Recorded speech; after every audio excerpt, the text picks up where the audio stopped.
Hey guys, thank you for checking out the Wild World of Podcast. I'm the host Lavelle Miller, and today I'll be talking about market segmentation, business strategies, and how to make your products or service, which you offer your business, a little bit different. To let you guys know, if you haven't heard in any other pods that I've done, I am a going for my master's degree in performance improvement, which typically focuses on HR and business related strategies, right? So, kind of give you a little bit of insight of it. HR strategies are how to recruit, find, maintain talent, and also have the organization grow as a whole through HR as it figured out developmental needs for certain employees, things like that, right? Strategic HR. Up on the business side, is more or less it's business strategies, how to target certain groups within a market, and preparing for a organizational shift, and which is also known as like organizational behavior, right? So, looking at it kind of like this, how the pandemic is, businesses have had to change their strategies on how they work. A person within my field, also a lot of times people in my field end up being consultants. How people in my field would do is figure out how the organization is and how to transform it to where it needs to go. The process could take a year or a couple months, but that's the idea of how it is done. So, thank you guys for listening to the pod.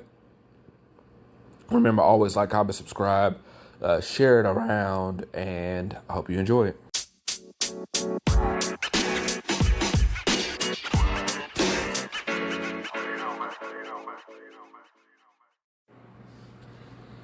Hey guys, so like I said in the intro, this will be a couple of different things to think about for your business, a couple of different business strategies, a type of fronts that you're trying to reach to make sure that you achieve everything you need to within your company and that you stand out amongst your peers.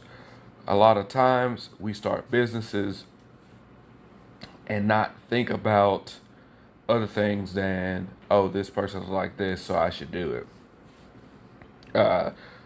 An example would be if you had a shirt that you liked, or a shirt style you liked, and you figured out how to make that same shirt style. Once you do that, and you start wearing it, right? You only have like 2, 3, 4 shirts, and you run into 2 or 3 other people, and then they all say they like the shirts. So then you're like, if these people like the shirts, they must want to buy the shirts. So then you end up making 150 of the shirts, and then the shirts don't sell, right? Now you have these other things going on. Like, man, I thought people liked it, they would buy it. Well, you didn't do things in a way of figuring out why people, one, like the shirt, how much they would pay for the shirt, and what you should do in the steps of leading to the purchase of, uh, the purchase of these excessive amounts of shirts in order, right? So this is where the business strategies typically kick in. And to just give you guys a little bit before that, right? You have to think about the market. And and by that, it's what market are you trying to reach? Who are you trying to sell to, right? Just using the same example before, if you had, let's say, 3 kids like the shirt and one adult, and now you're like, oh, I'm gonna make these shirts for just adults. Well, you've already seen from that little small sample size, which is you need larger than that, but that small sample size, that your shirts were appealing to kids, right? So you probably should have did kids clothing. Or in reverse, let's say it was 3 adults and 1 child, and then you try to make it a children's line, right? That may still work because the adults are the ones that are buying the clothes. But then it also deals with, are you talking to adolescents? Are you talking to elementary age kids? Uh, are you talking to, older kids? It's like, who were you talking to when you were figuring out, um, or not really figuring out, but when you was getting examples of who likes a shirt. So that's where, like I said, the market segmentation is the correct word. It's like how you're going to target the different groups to get a competitive advantage. It's the same thing with like color schemes. Uh, Looking at Coke, for example, a lot of people don't know this. So Coke, when they came out with Diet Coke, it ended up targeting more women, and to this point, Coke has changed their marketing strategies years ago and along the way now to where Diet Coke is only designed specifically for women. That's why they came out with Coke Zero, right? Because they said Coke. If when men hear the word diet, a lot of times men are not interested in anything that deals with diets. But when you tell them, oh, it's Coke Zero, oh, we got zero sugar, zero cows, whatever, and they're still a little bit more health conscious. And then, it's not really too much about the colors because the colors on Coke Zero are just like black and red, and Diet Coke is like a light gray, silverish, whatever you want to call it, and red. That kinds to bother certain people, and certain people like it or not, right? You see, like, it's not saying that there are girls that don't drive blacked out cars, but most of the times you see blacked out cars, you see guys doing it, right? Um, but at the same time, more pastel colors, even though this was never the pastel, but more pastel colors, more bright, vibrant colors of vehicles in general, not sports cars, because obviously people trying to be flashy and they want to have a car that sticks out, but just in general, those type of color vehicles you see more women drive, right? So, um, as it is now, like I said, going back to the example between Coke, Diet Coke, and Coke Zero, those beverages achieve the exact same goal. The difference is one is targeted specifically for men, and one is targeted for women, right? But you're trying to do the same thing. So that's, like I said, that's what how market segmentation works. It's the same thing when it comes to clothing. If you went to Nike and you're looking for shorts to go run in, the colors that the men's shorts would be, the length they would be, are a whole lot different than the women's shorts, and the same thing for the shirts, etc. Uh, that's what, when you are looking at your business, you can't target too much. So if you guys have a business Facebook page, right? That's like one of the best ways for beginning people to kind of like try to look at analytics for things that don't really understand, because you can even change your Instagram to do it. YouTube now with their creator studios, they have it as well. You're able to see the age range of the people who are watching your videos, the length of they're watching the videos, and if they're commenting on the videos or liking the videos or sharing your videos, whatever the content is, right? Picture posts and stuff like that, right? The viewers to your page. So if you were to do a ad, for example, right? You're trying to get something sponsored on Facebook and you want people to look at it. It'll already tell you that, yeah, you can look at having age 18 to 89 look at your content, but they'll tell you straight up that your target is too wide. Why? Because you may hit the 189-year-old that like it. You may hit 118 that likes it. You may hit a 50 and a 60 who likes it or whatever. But it's too hard to hit that wide range of groups. Wide range of groups. So you got to figure out how to slim it down. So now it's like, okay, what am I doing with my business? Do I need to have a niche that I'm trying to reach? Like combat sports, for example, something that I'm very big in. Combat sports can fit a wide range of people, but there are only a certain amount of people who may end up possibly taking classes, right? Or want to learn more about self-defense, at a certain point in their life. And that could be the 18 to 40-year-olds, right? Because they may watch it more, they see it on the TV, they go out more, could be more risky behavior. Also, with that being said, right? So, who are typically the most people that like combat sports? It's typically males at this point. So then, you do that and then you take it down to males, you'll get a more likely group that wants to interact with your content because it is targeting the males in the age range that also tend to like the sports. Same thing when I do things about video gaming, right?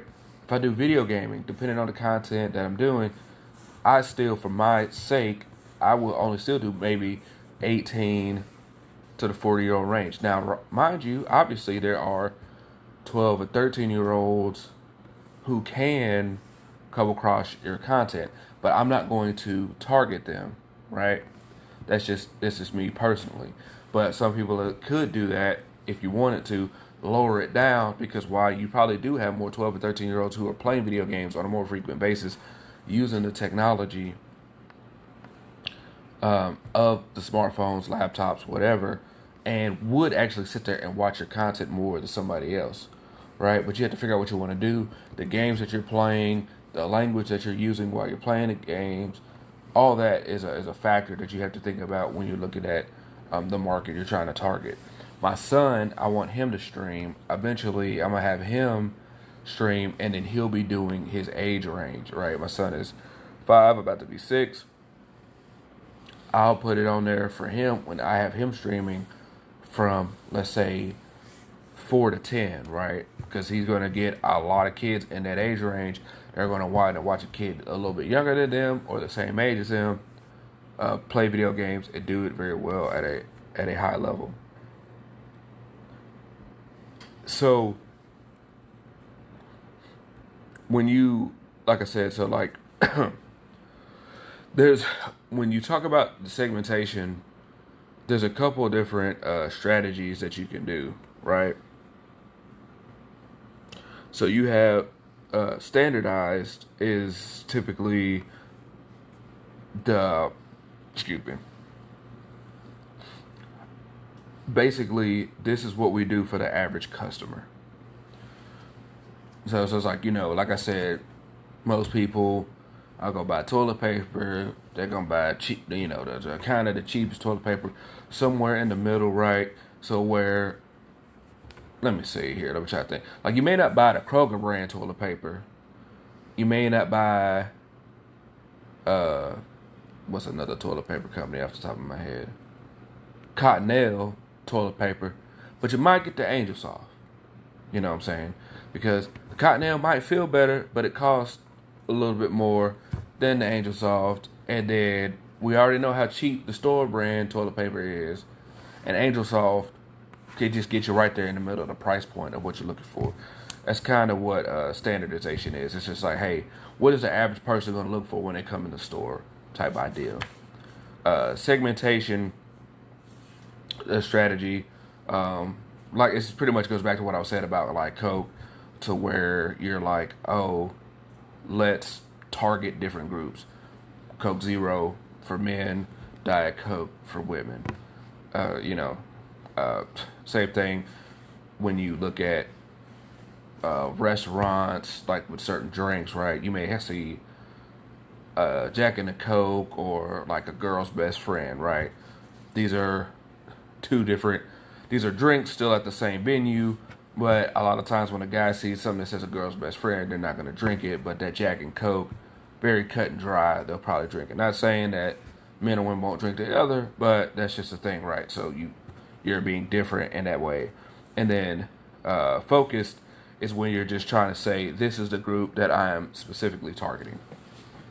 So what does that mean? That's like, I want to focus on 18 to 24-year-old college students with, like, you may, depending on where you live, you may have seen this or not, but it's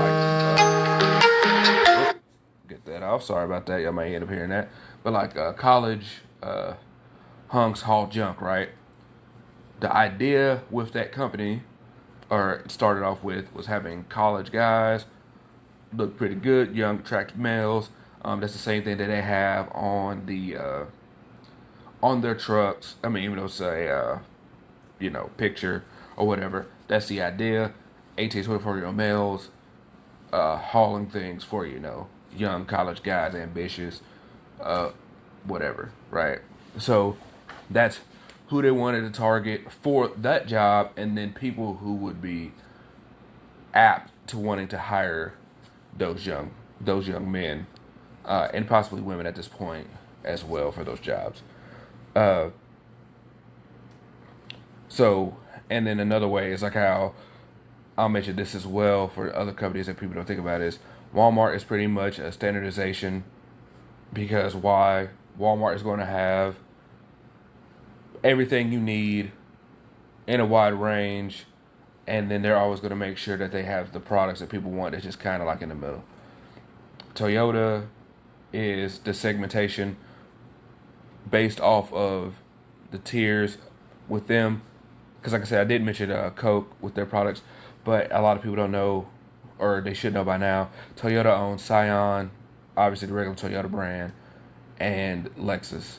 So, what are they doing with their segmentation? Scions are considered the cheaper vehicles, first time buyers, people not trying to spend a lot of money. I'm just doing something to get their credit up right. Even though you see people driving Scions for a pretty decent time because they are still made by Toyota. Toyota is for the mid market, where most people fit in when they're looking for vehicles because they have very nice vehicles and they also have a bigger selection. That's something else that Scion doesn't have. Scion just has like a couple of two-door vehicles that are really that are a lot smaller, and then like a really small, like look at smart car things. You know, that's how it just is. And then when you go to, like I said, Toyota, you have a wide range of like from the Priuses all the way up to the Tundras, right? And, or the vans, Toyota Siennas, things like that, right? So they can fit your family in whatever vehicles you need. Then you go, and then they also have higher end of those versions, right? Then you go to Lexus, and that's where you hit the higher end people that want something that's considered a luxury car, where even the base model is better than or better or the equivalent to the highest ranking model of the regular Toyota brand. And then Nordstrom is a focus strategy by as in the premier clothing line, right? We want the premier clothes, premier ideas, and that's who we're targeting. We're targeting for people who are trying to be fashionistas, for lack of a better word.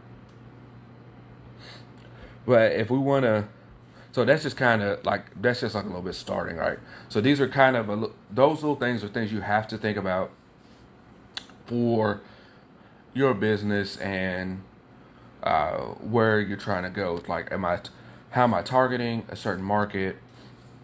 And I already can't remember, but like an efficiency frontier, where you're trying to be at. And efficiency frontier is essentially where your differentiation and your cost are at the apex on both spectrums that gives the company the most competitive advantage up in that field. So when we go to the business strategies, choices that you can make, right? There's a couple of them. You could either be broad low cost, you could be have broad differentiation, you could be a focused low cost, or you could be a focused differentiation strategy, right? If we want to start off with a broad low cost, it's where you can lower your prices and still make a profit. That's what Walmart does, right? When they do rollbacks, they typically always lower cost of certain items or things like that, but they're still turning a profit because they have so many SKUs, which is how many items they sell in the store, right? They can no matter what they do, if they lower the cost, they'll still make money because they're going to bleed other companies dry trying to match their cost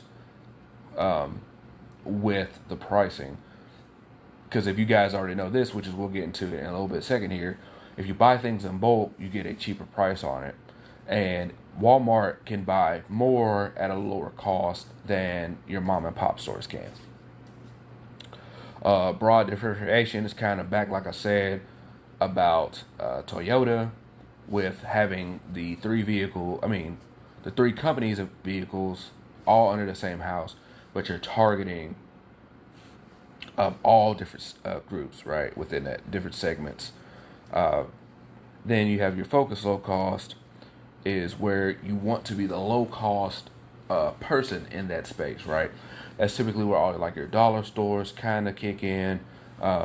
Like there's, I don't know if you get, depending on where you are, there's things that are called Dollar Trees, where everything in the Dollar Tree is a dollar. No matter what size it is or anything, it's always a dollar. And so you can get things at the Dollar Tree. And they do have some name brand things. Um, you can get things at the Dollar Tree that versus if you went to the regular dollar store, Family Dollar, Dollar General, that would cost $2, $3, $4, right? But then you also got to worry about the size and it's really what you need, and then everything else, right?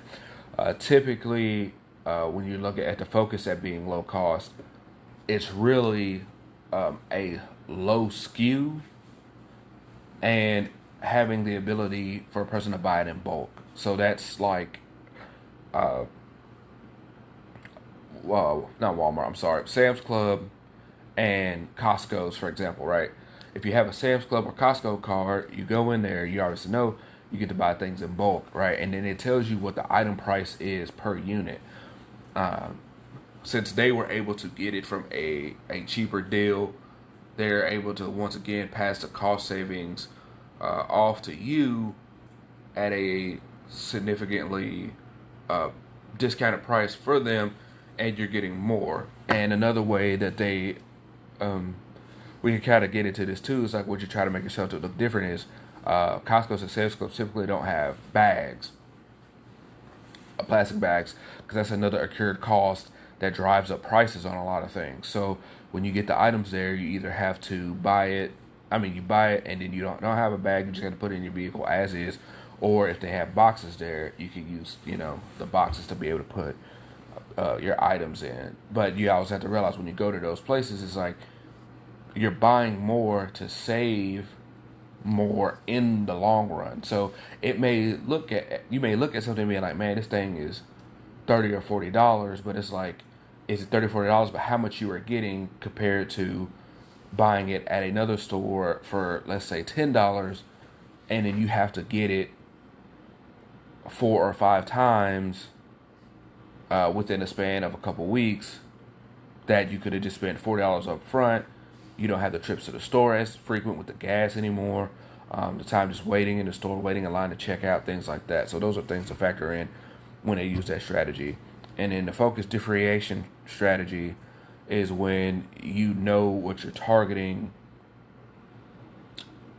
and that means a specific segment, right? And that's where you see airlines do this a lot, right? So, like Southwest is known as being very cheap. Just get you where you go. Don't really provide anything else. Their design are just the cheap flights. Boom, there we go. Sun Country, a newer airline that has been around that I have used myself personally. They specialize in direct flights, right? So that's who they're targeting, right? Southwest is like, I want to give you guys the cheapest flight possible, and then they've started to add more direct flights. But Sun Country, when it came out as the company, the whole thing was direct flights, and it's great for the pilots. It's great for you. Like the pilot that we had, for example, he lived in Nashville, Tennessee. He would fly. He flew to Portland, Oregon, because that's where it was going. He flew to Portland, like the night before. Stayed that night there. Flew to Nashville, and then picked us up. Flew back to Portland, and then he was flying back to Nashville that night. And then he was like, that was his runs for the day. Then he wakes up and he does it again like the next day. So he doesn't have to worry about flying, and he's in Dallas, then he's in Las Vegas, then he's here all the time. He was like every two or 3 days he's home. So it's good for him. And that's another thing it's a different conversation in general. But that's a good thing for like having employees, right? Because even your employees, if they're doing all these flights, they know where they are able to come from, where they're able to stay. So let's do a quick break here, and then we will get into it a little bit more. So you've probably been thinking about starting your podcast, and you've also been trying to figure out how to make money on your podcast. Well, I have one solution for you that can take care of both. Download the free Anchor app or go to Anchor FM to get started on your podcast today. Anchor is the one place I use to record, distribute, and edit my podcast. It goes to Apple, Spotify, Google, and many other sources as well. As this ad that I'm reading now, it's a free ad that you get to do as well and to earn money on your podcast immediately. Anchor also goes out of their way to find other sponsors for you so you can keep that money flowing. So once again, all you have to do is download the free Anchor app or go to Anchor FM to get started today and start your own podcast that you've been waiting for.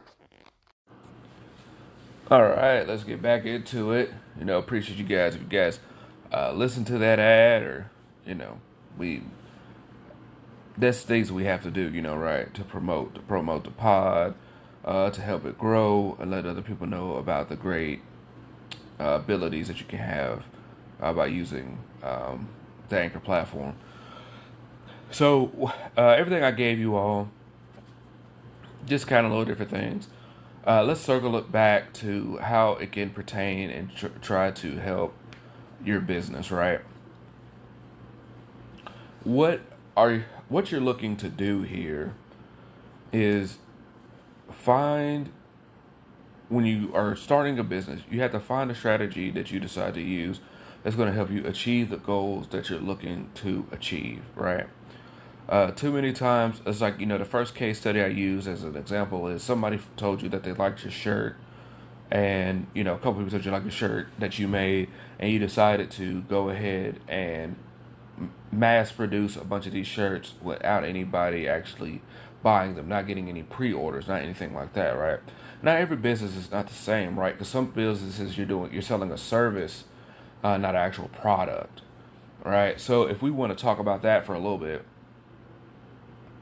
when you're selling a service could be sports training, auto mechanic work, things about that line, like performance consulting, stuff like that, right?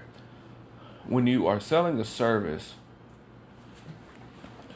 you have to use the same strategies that were mentioned to make it where you stand out above everybody else, right? So using automakers for example, right? Let's say I'm an auto mechanic.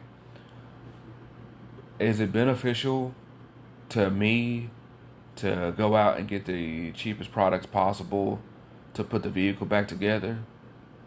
Yeah, it is, right? You can't argue it's not. But the thing about it is right, if you're doing that, how many other people are doing that now? How many other major companies are already doing that has a reputation of not necessarily doing that, but just has a reputation. People say, "Oh, I always take my car to Firestone. I ain't got no problems. I take it to Meineke. I take it to Midas. They able to change my brakes, budget brakes. Whatever they're able to do, whatever they have to do, right? And then they take care of what they have to take care of. But circling kind of back, like bring it up about budget brakes again, right? Budget brakes, they specialize in brakes, and they have different tiers of brake pads to use for your vehicle. Same thing with rotors. That's what they specialize in. So, when you go there, you're dealing with brake specialists, and you're dealing with people who are going to target the same thing. They have a niche market, which is brakes, and then within that, they're segmentating themselves to be like, oh, I can target these different people within this same tree, right? So that's a whole lot different than just opening a auto store right away. I mean, auto shop, which is, you see these everywhere, and then everybody offers the same services, and then they're just jockeying for prices. I've had cars repaired before because they've been in wrecks. And something that's frustrating to me is that, you see a lot of these people using the cheaper products, right? Because yeah, it's cheaper for them, but what does that mean for a customer, right? You want your vehicle to look close to the factory as possible. So maybe you come into the industry and you start being like, hey, I'm gonna just my prices are higher, but my prices are higher is because I'm using the actual maker's products, right? So that's a way to go ahead and differentiate yourself from businesses already when you're starting from the top. It's the same thing with sports training. Is it ideal for you to train 10 different sports?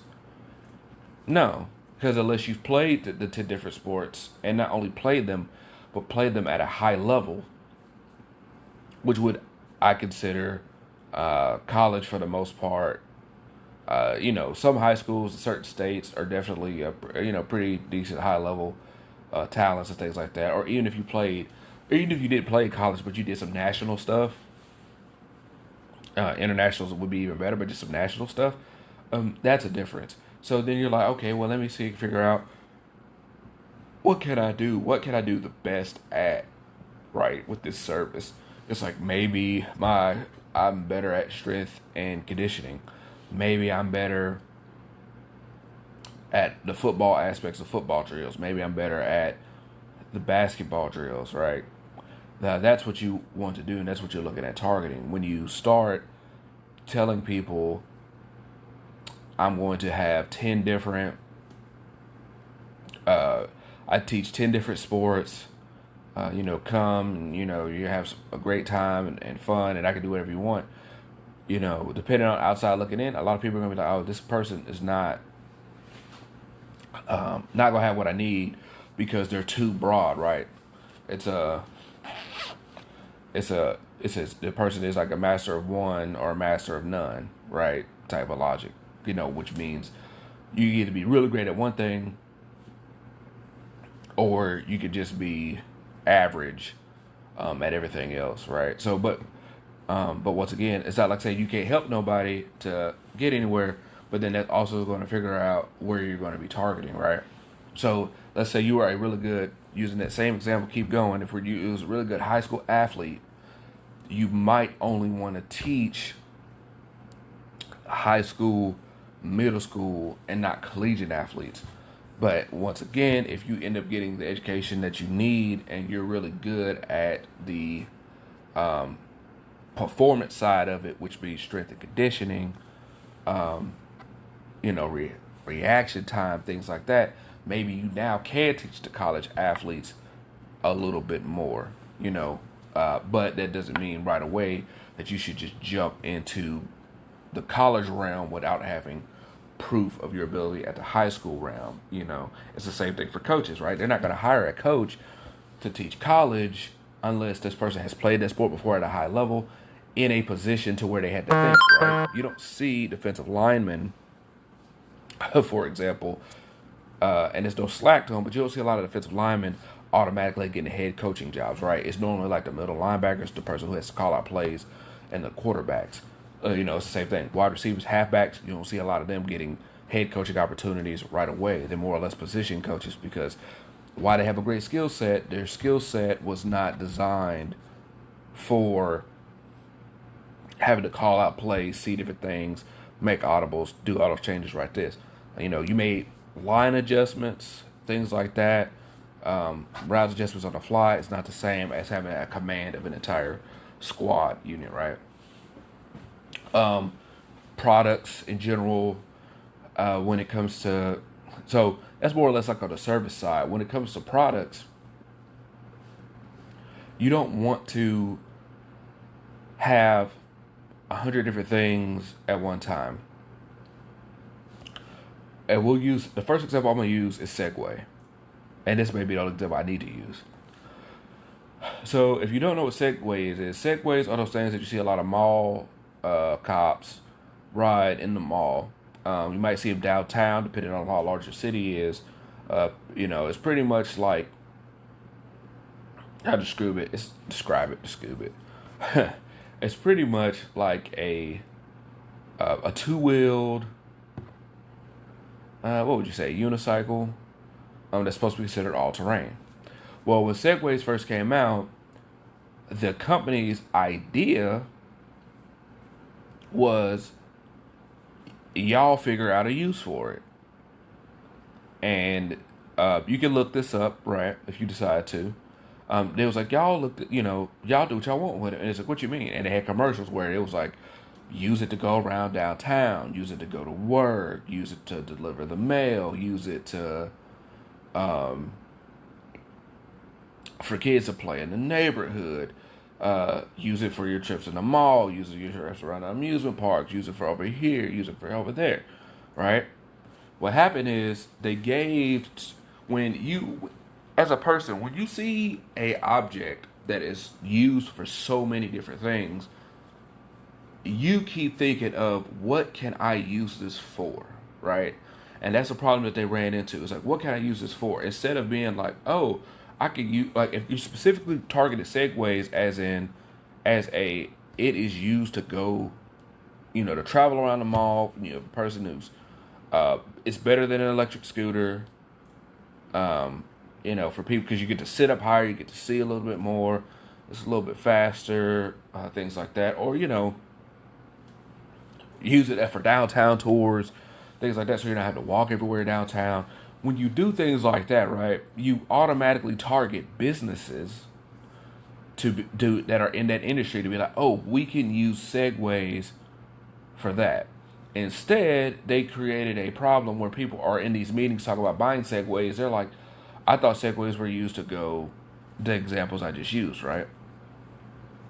So Segway stock was high, and then it started to drop. Then they started targeting, like I did mention, the postal service, because it was like, oh yeah, when you're in certain neighborhoods, it'll be easier to navigate with the Segway versus using the vehicles. The thing is that after they bailed on their other ideas and started doing that, these people were like, oh, we've been walking these neighborhoods for years. We don't want to have a Segway that now we're responsible for, that the person gets off the Segway and then they walk to drop the mail off to come back and somebody has taken the Segway, right, for a joyride, right? So that crushed them. And then so they ended up having to liquidate all the Segways to various different industries. Another problem with the Segway is they bought, they had bought so many of them that they had bought so many of them at one point that they couldn't keep up with the demand. So there are still some companies now that still make Segways. Because, like, let's see, just give you a little bit of highlights on this, is that Segway has been bought multiple times. But as of June this year, they said that they were going to stop selling Segways. Segways was around, just to throw you guys out here too for this little bit of stats. Segway was around since 2001. In 2020, after they had sold like twice, they have sold 140,000 units worldwide. And another thing is that the problem is that they were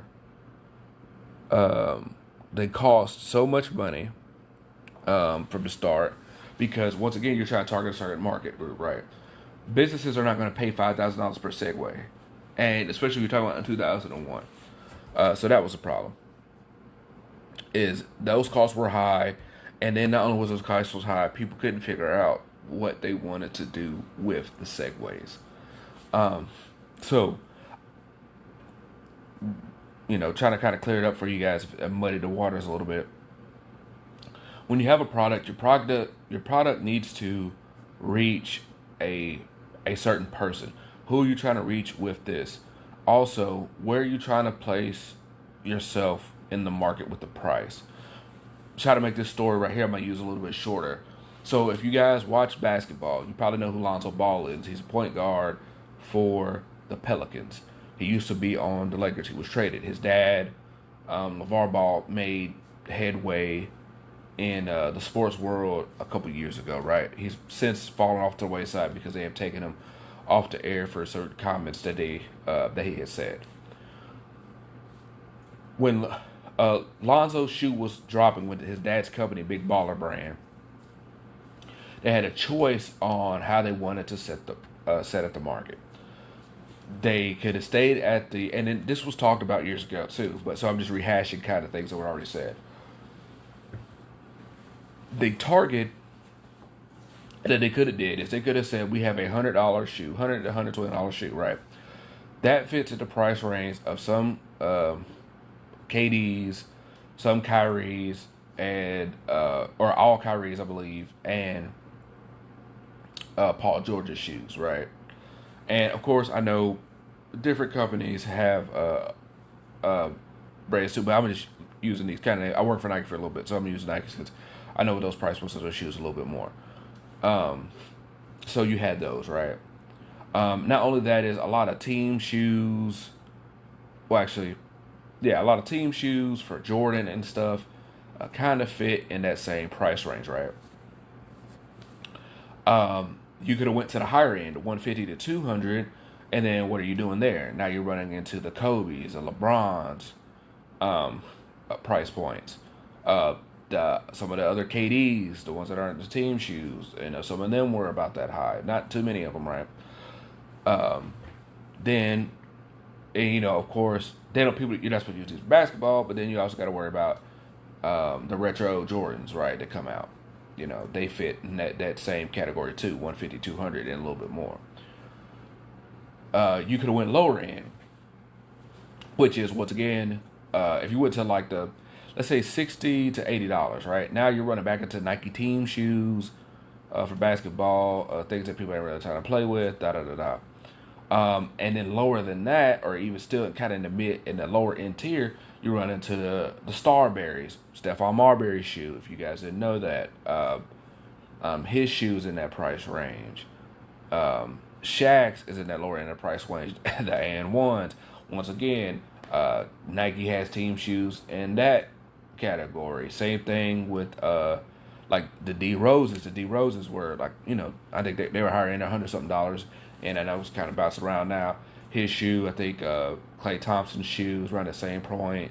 The Cody that Dwayne Wade did had shoes around the same point, even when he was with the Converse. They were at the same point, right? And I believe Kawhi Leonard's shoes is let's see here. Look it up right now as I'm talking to you, y'all. But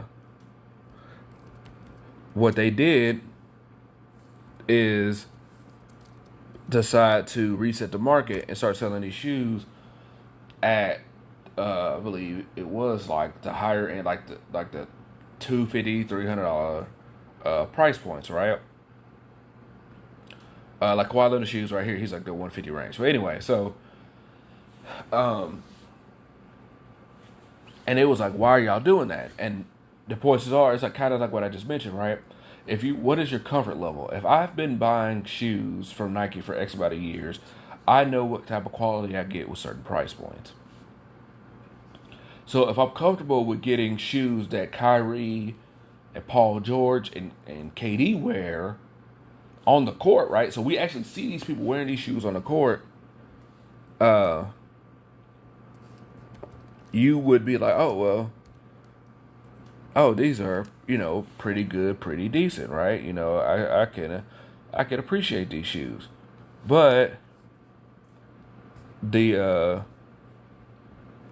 you come in at that market, people are going to be like, no, I don't want them. So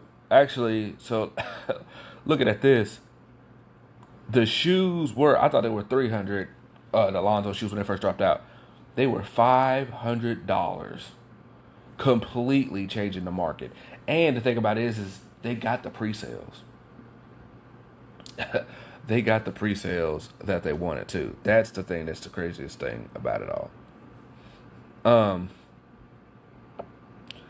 but to let you know now, he doesn't wear Lonzo Ball doesn't wear it no more. He wears Nike brands, uh,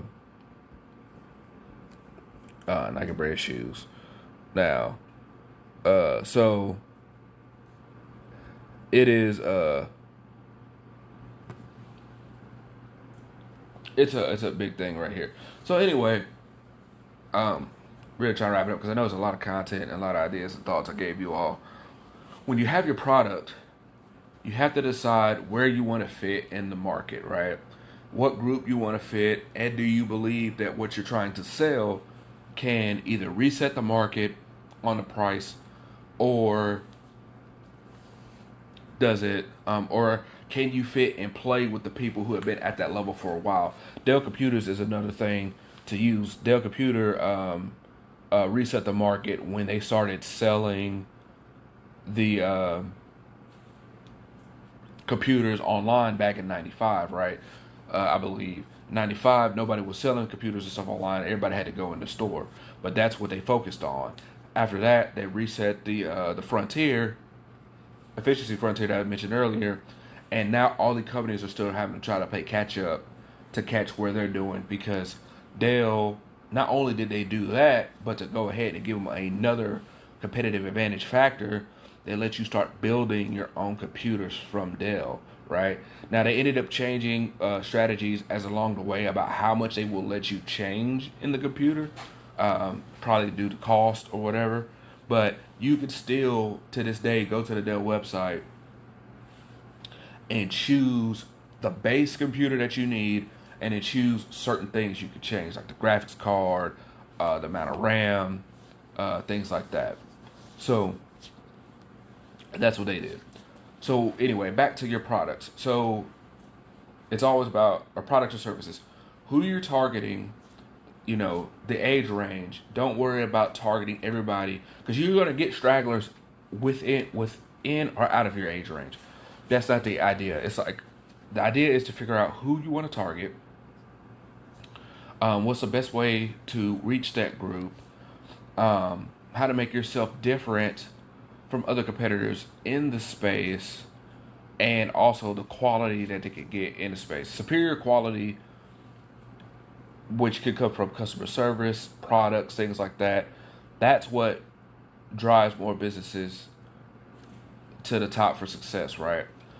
When you have a business and you have so many items starting off, or you have so many services starting off, if none of your stuff is proven, people will have a hard time figuring out if they can trust you or not. So always remember that. Do your best to have your products, have your services in a way that, one, separates you from the competition, but gives you the most competitive advantage, right? Selling things online may give you a competitive advantage because your rivals that don't. Free shipping may give you a competitive advantage because some people don't, right? Especially if you could do free shipping and your stuff is cheaper. How many of like training videos, like I do myself, right? How many sports trainers or martial art trainers and things like that do content videos for free that may not be as long as doing it in class, but people can see ideas of what you're doing and then always draw back to you to figure it out, right? When it comes to like another thing with your business, maybe you give a couple of free shirts away, just start for starters to start it off, and then people can buy shirts for your business. As you learn as this pandemic has went on, which is the kind of ideas about doing this pod, you learn how the pandemic has gone on. Too many people didn't have other ways of making themselves different from their competition, which is the reason why they had a loss of income. What does that mean? A lot of martial arts gyms, I know for a fact, shut down because they said they could not have the sessions in person, Why did that stop you from being able to make money besides people paying? Zoom, right? If you created curriculums that were put on the web where people could look at and they could pay for basic drills for classes or whatever else, you had that income coming in. You could have still did other like free videos and stuff coming in. Uh, Podcasting or whatever, talk about techniques, these could have came in. These are other things that make you a little bit different. If you decide to just have a business for business sake and only do the same things that your competitors have been doing, you can see yourself falling to the wayside at the end. Every time you start an adventure, do some research in the adventure and figure out why you were doing, or figure out how you are doing is different than what your competitors are doing, right? When we use key things like when we say this is 100% organic, or this is from this person, or I learned how to do this right. Show me the difference. Be able to articulate what the difference is. If you guys watch, wrapping it all up here, if you guys watch like a BJJ Fanatics, Wrestling Fanatics, things like that, every person who starts off their videos gives accolades before they start. Like 4-time national champion, world medalist, things like that. They've already started off at the training letting you know why they are different than other videos that you have watched, right? Now, mind you, they may only do that for one video, or their first video ever, and then once people see it, you don't need to repeat it again. But let people know why you are different, why you're different, your company is different, and why they should use it. So thank you guys for checking it out. I know it's a whole lot of information I gave to you all. It's just more or less giving you ideas of different business strategies, different ideas of figuring out how to segment the market, and how to, if you're offering a product or service, why it's important to be different, and realize if you fall in the middle of what other people are already doing, it may be hard for you to excel past that point. So, like I said, always give it a like, comment, subscribe, share it around. This is how you become legendary. Greatness is earned.